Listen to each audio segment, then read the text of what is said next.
Well, hey, boy howdy, boys and girls, men and women of all ages and walks of life. Welcome once here to Randy's Guitar Shop and the build inside the garage. Oh joy. Anyways, guys, as you can see, some things have progressed here on the old bench.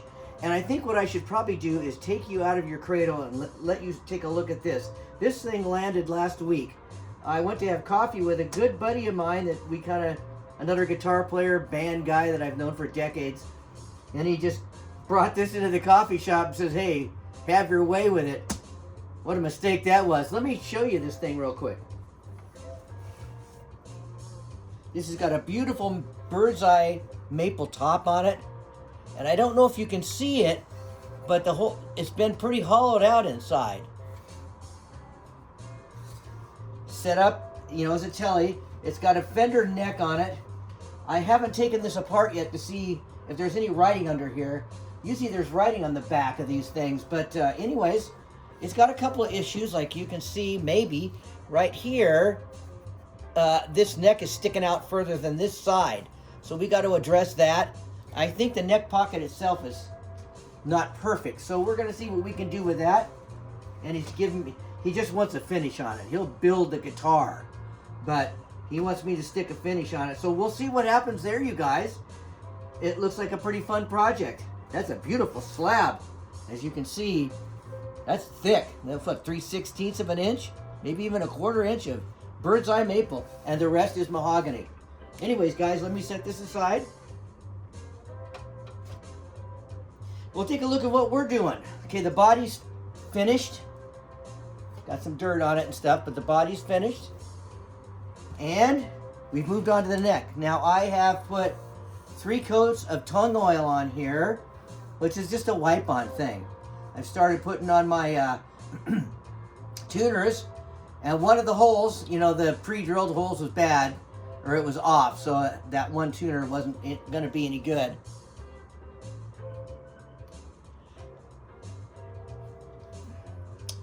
These are pretty decent locking tuners. And I have, as you know, I've done a fret job on this already, but I'll probably have to do it again. So let's get this last tuner. And what I've been doing, you guys, is, watching my pal J-Man. I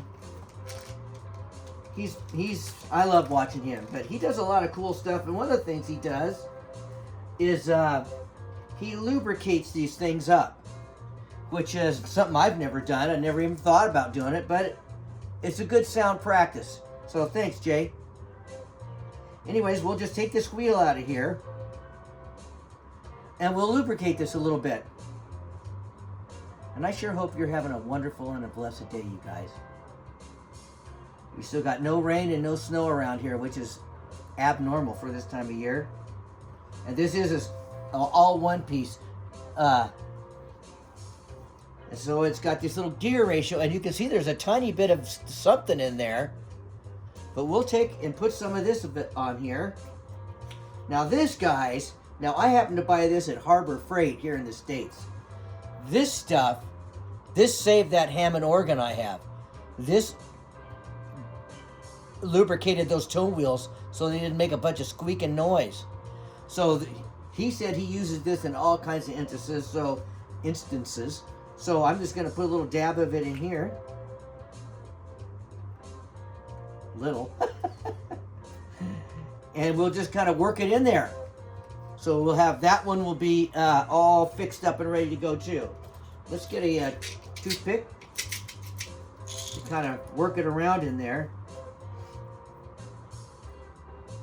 And I think this is a really good idea, just for longevity.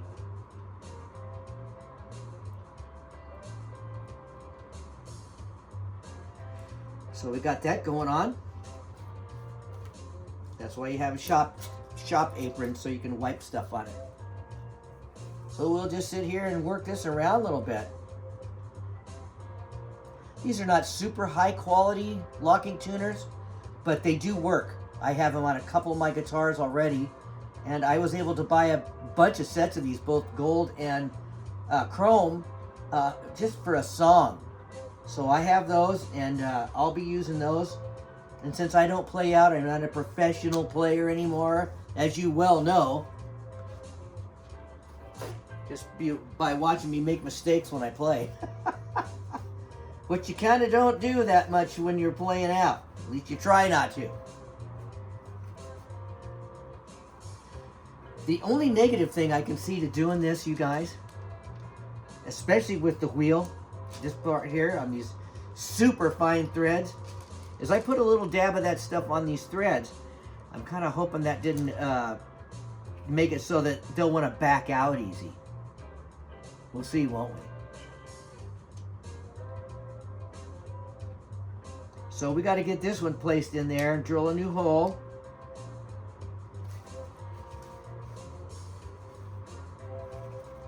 So I just noticed something. There's a whole bunch of that. Oh, you can't see it. But there's a whole bunch of that super goo in the hole where the string goes through. So I'll have to address that. Anyways, guys, let's get this thing set up and probably drill a new hole. Move this just a little bit.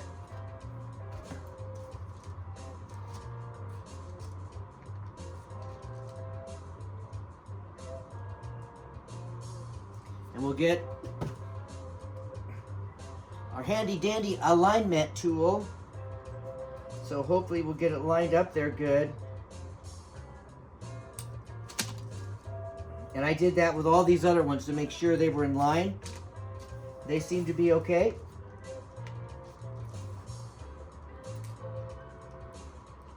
I'd love it if you'd leave a comment on this guitar and tell me if you think it's looking pretty good, or if I should have gone a different direction with it.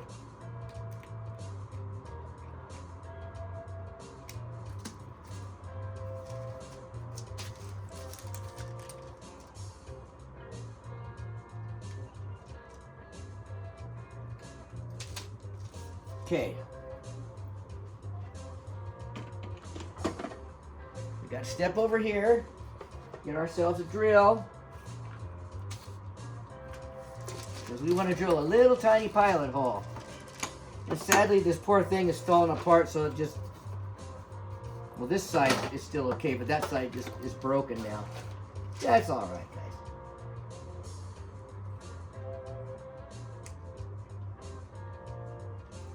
We'll get this little itty bitty one.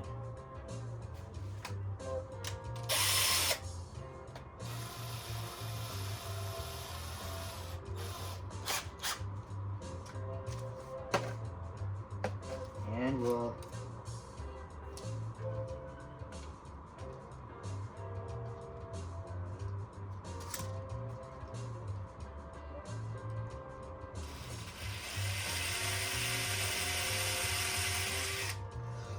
I really don't go too far down because I want the screw to kind of bite into the wood. I might be wrong about that, but that's the way I do it, guys. So let's get our cool little screw here. Lube him up with a little Dove soap, our favorite.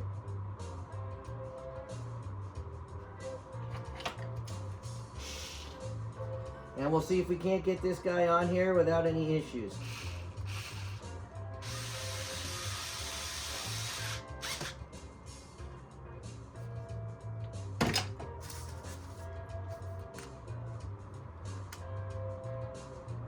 Okay. Just that easy. If an old guy can do it, anybody can do it. Let's take a look at it. All right. Okay, let's get this guy back out of here.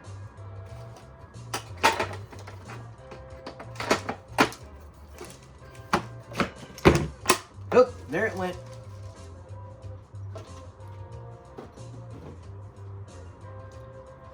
Okay, what's next? Well, let's look at this. You know, I didn't realize I had this tremolo laying around with a nice big block on it. And I had carved this out a little bit. And here's the normal one. This came with the kit, but they both fit. And when I was first doing this, I couldn't get these big block ones to move. more than about a 1/16 of an inch. But this one will go quite a ways. I'm no dive bomber, so it doesn't matter. For subtle work, this thing will work great. So that's the one I think we'll put on there, guys. I think what we should do now is put the neck in here and take a look and see what this thing actually looks like. I've got my neck plate, and it's kind of hilarious because this says it's number 11. Number 11 was heckin' gone a long time ago. Because the way I built all these different guitars, I didn't, a couple of them had glued in necks, so they didn't have a neck plate. And the earliest ones, I just had regular square, Strat squared off plates on them. And then I started getting into these curved ones, which I really like. Anyways, guys, that being said, that's what's going to happen. Hopefully it'll line up good. I did my best to get it lined up good. Let's get our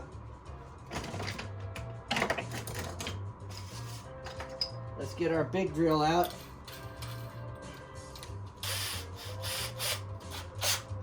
I use this, and a lot of people don't like the electric drills and stuff, but I use that because it seems to, for the initial drive-in, it seems to seat it pretty well, other than just using the regular screwdriver. All right, guys.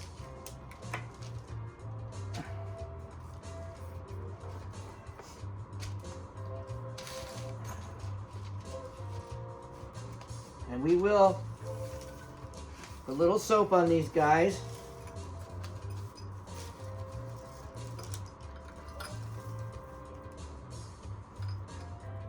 And I don't like that it's kind of biting into the body here. So this neck's probably going to come off a couple of times. So for this initial deal, I'll just leave it like it is, but I'll open up these holes on the body just a tad bit more, so it's only biting into the neck and not both the body and the neck. I don't know if that's bad, but an awful lot of people I watch say, better just to have it to bite into the neck. And I understand that.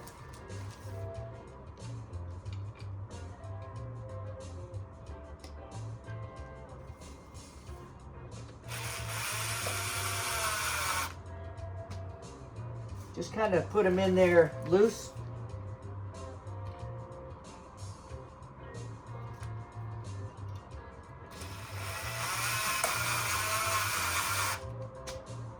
Then we'll final tighten them with the old screwdriver.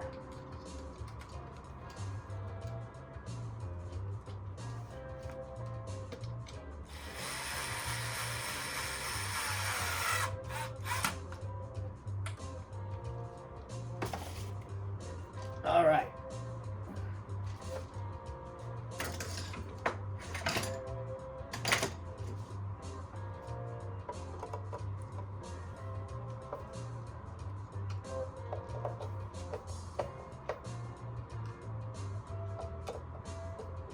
And I watch an awful lot of guys on YouTube, as many of you do. And they've all got their different distinct ways and their theories on why tightening patterns. It's kind of like the wheels on your car. If you got like 5 lugs, you don't want to go 1, 2, 3, 4, 5. You want to go back and forth. It seats it better. A lot of guys though say pulling these bottom ones in first and the hardest is the way to do it, and I understand that because it really seats it back down there on the neck. So we're gonna just put it in here now.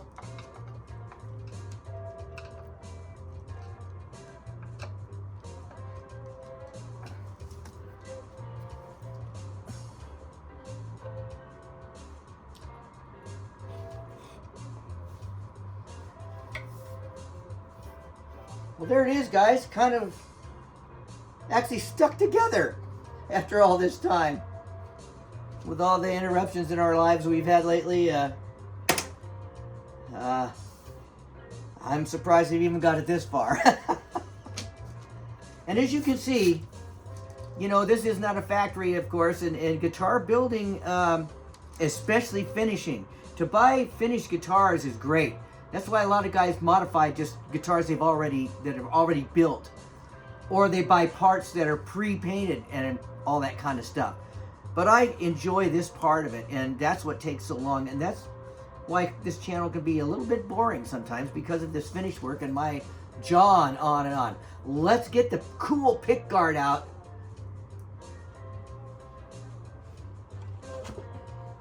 And take a look at it. It's got the plastic on it, so it won't be pretty at this point.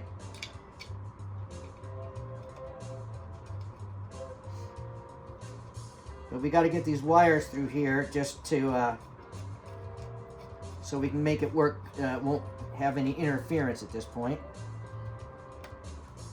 And what I did is this came not pre-wired like this, so I just cut them and shrink wrapped them. And I've already tested it and it works, so we won't be sad about that.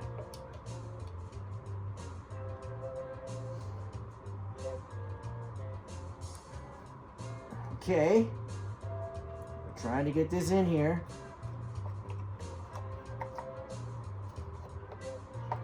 And I forgot that I can't put the neck on first. Isn't that something? Well, maybe I'm all right. Hey, I outsmarted myself. And I tried to make sure that these weren't hitting on anything.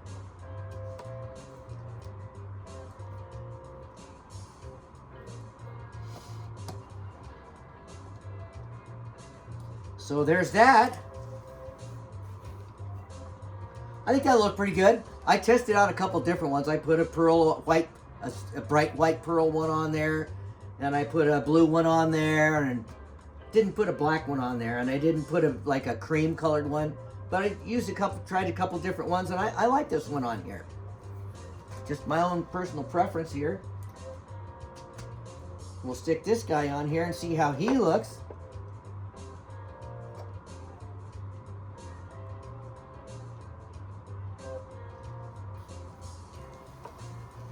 So anyways, we're getting somewhere finally. I'm a little concerned with this one because if you notice the height of those screws, I may have to go back through and get it set up and then zip those off or something, because you know that'll just tear your hand up there. Whereas this one, the one that came with the kit, that's supposed to be on there, that one will fit right in, and it's probably set pretty well. Anyways, guys, that is what we got done today, and I'm not gonna put this all back together. This video's been too long as it is. So anyways, guys, that's how it's turning out. And whichever tailpiece I use, you never know, because any of those things can be you know, modified and fixed. You can buy shorter screws, longer screws. So there she is, getting close to being ready. Probably next week this thing will be up and running. Anyways, guys, I love y'all for watching the channel. Thanks so much. I just hope you have a great and wonderful week this week. Let me leave you with this little word of inspiration. It says, God has not given us a spirit of fear, but of power, love, and a sound mind. You can take that to the bank, my friends. Once again, I love you all for watching the video. Thank you for all the subscribers I have. And give me a thumbs up if you feel like it. And leave a comment. Let me know what you think about this thing so far. Did I make a mistake with this color pick guard? You never know. See you later, guys. Bye-bye.